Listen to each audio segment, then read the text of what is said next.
One pick wheel here. We've got a 2007 Mazda 3. We're going to change the license plate light bulb. It takes 2825 Sylvanias. Basically, just reach up in here and pull that off. There's two little clips right there.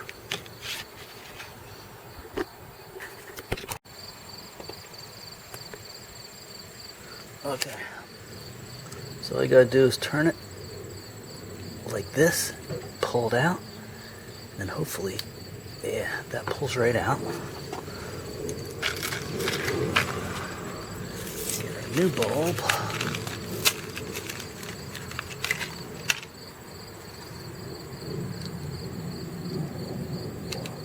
Push it in.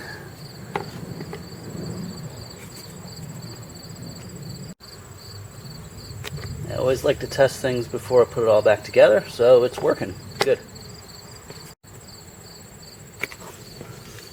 So just put this back in. It should turn. There we go. Lock it. Make sure it doesn't wiggle out.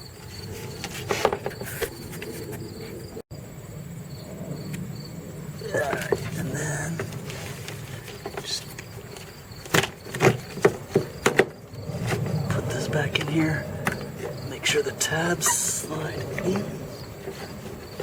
And I guess it's right there. There we go. Alrighty.